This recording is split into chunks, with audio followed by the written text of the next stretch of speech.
Um, the good news is I'm glad that the air sign from a few weeks ago that keeps showing up is finally cleared out of the picture. I'm really happy to see that. What I feel happening in your relationship sector is I see you making an effort to really reach out to another person.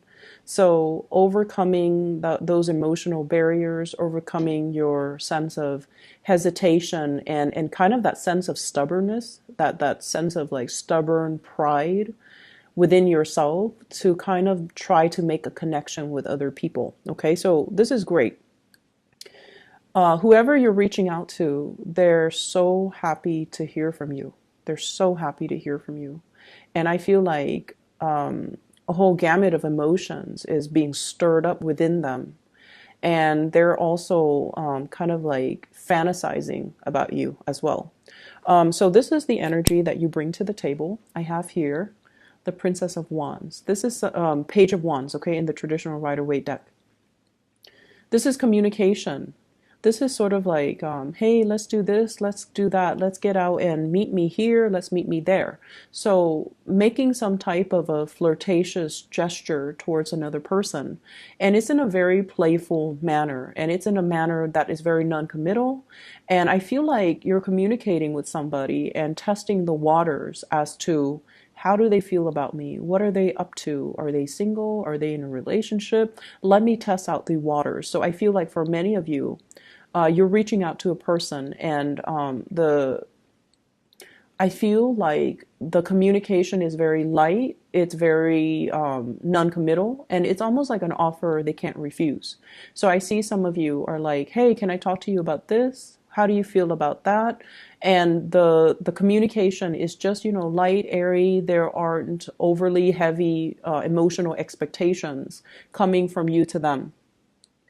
I'm also seeing this is going to be kind of like the catalyst to get the other person to respond to you. It's almost like strategically, you know how to respond to them, or you know how to ask them questions about things that they are interested in. So, for example, if you want to see somebody and you know they're really into sports, you can say you want to watch a football game, you want to watch a soccer match.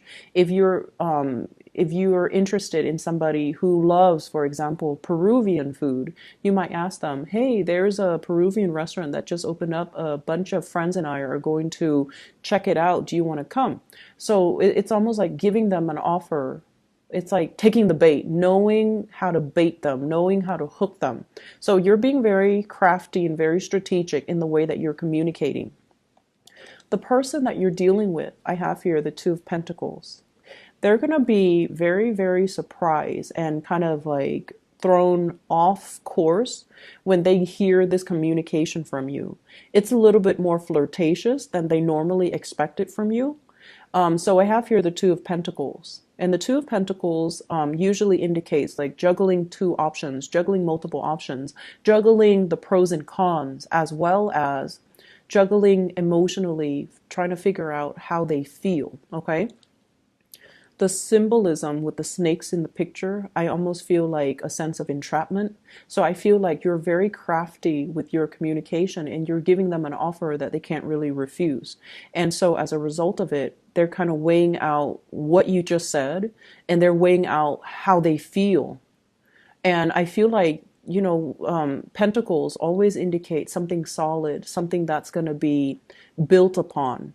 And so I feel like even if they're in another relationship or they're talking to other people, they're going to be coming your way. But either way, I feel like there might be a little bit of a delay when it comes to their response. But when they do respond, they're going to be jumping towards you. Okay, we have here the Six of Wands. And the Six of Wands is feeling very elated, feeling almost like they have reached that moment of recognition. So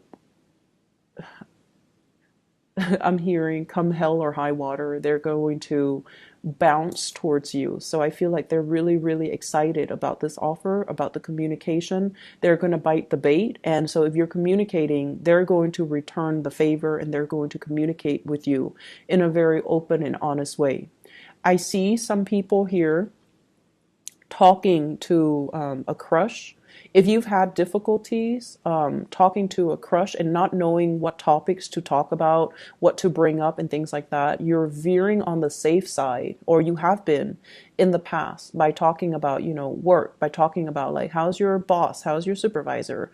How are things at work? How are your coworkers? How's your new job? How's your new work environment? Where are you living? Like you're veering on the safe side.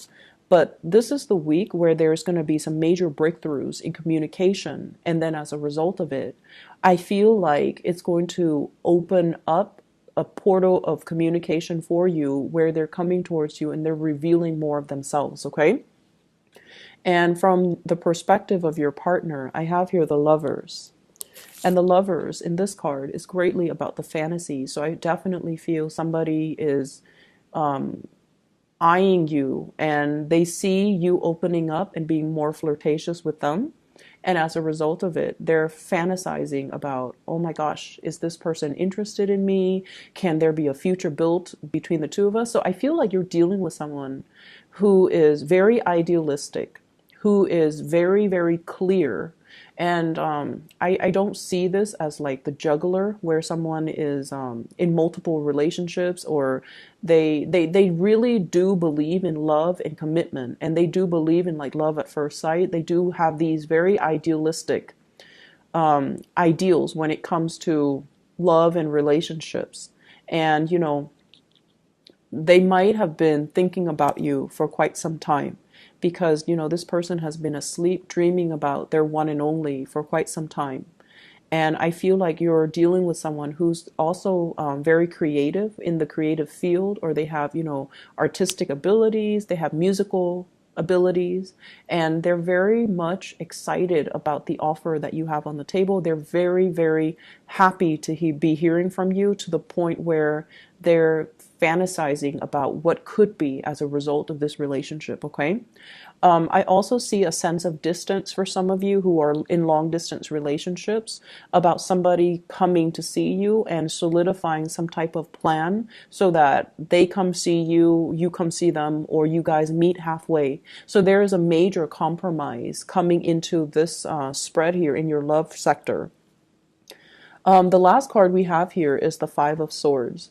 And the Five of Swords is walking away from a situation that was very undignified, wanting to, it's sort of like pride getting in the way. And so there might have been stoppage in communication as a result of one person reaching out and not getting the response, and then they start getting defensive and they kind of clam up. So I feel like the energy for you this week is all about playfulness, lightheartedness, communicating in a way where it expresses how you feel by putting your walls down, by not, letting this defensive energy coming in between the communication.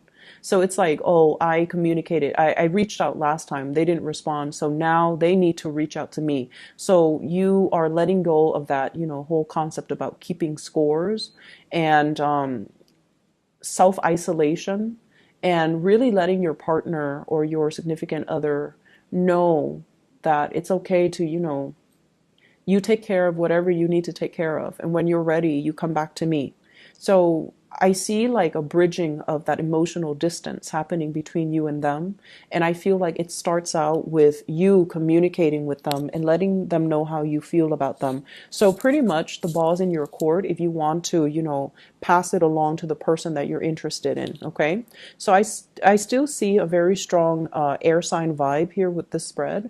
Aquarius, Gemini in particular, and Libra. So sun, moon, or rising, they might have, a lot of air in their chart. They might not be someone who is overly emotional, but I feel like they're very enthusiastic. So you know what they like and you know what they don't like.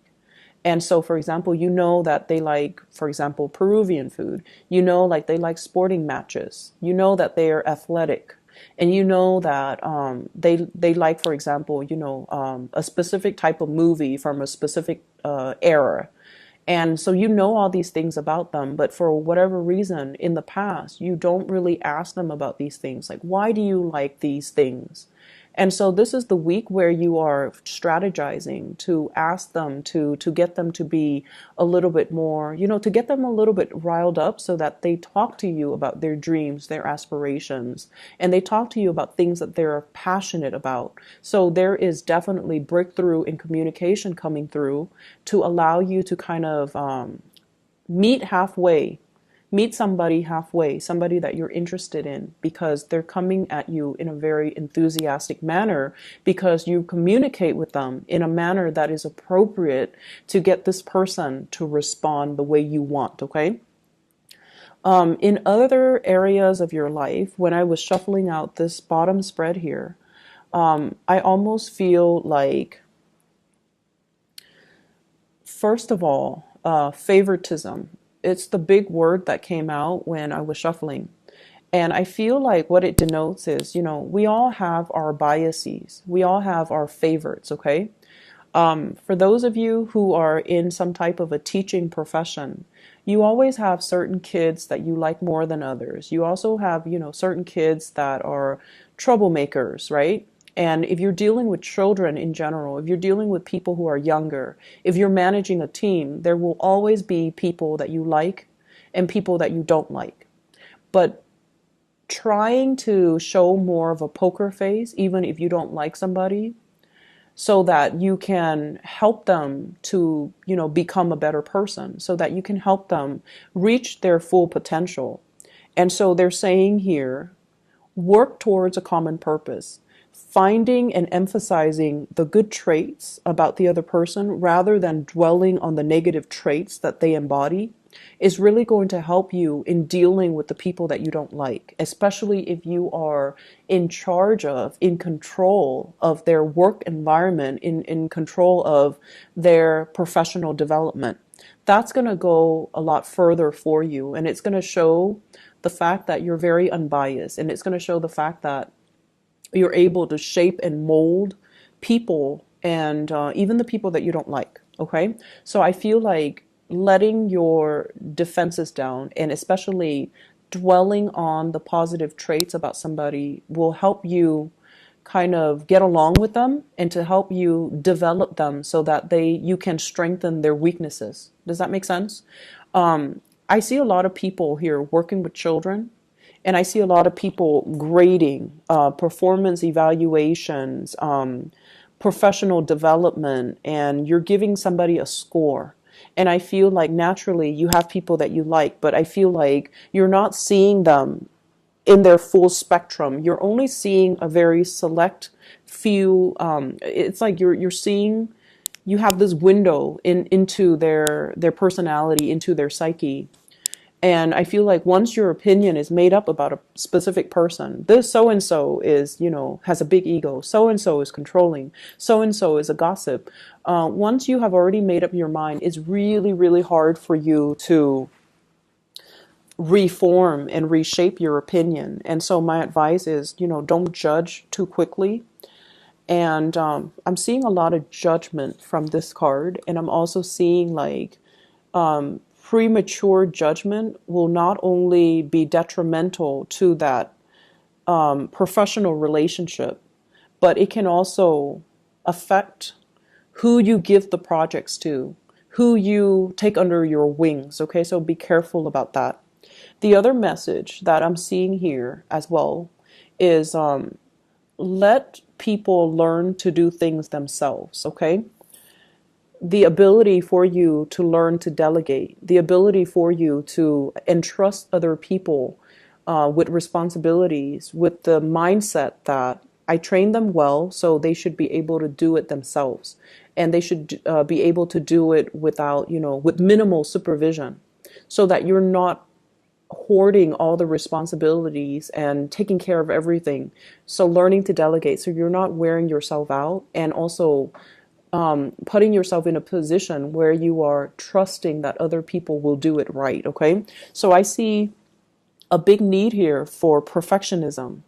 I see a big need here to get things done right. And I feel like you might not trust that other people can do things the way that you want. So you take it upon yourself, and you should give yourself a little bit more credit. I see work being really, really busy for this week. I see many of you are wrapping things up. And I feel like whatever you have been waiting on that has been stalled, where you couldn't move forward with projects, with work endeavors, those things are going to start to clear up. And as a result of it, there's a lot on your plate. So learning to delegate is going to be the smarter solution for this week. Okay?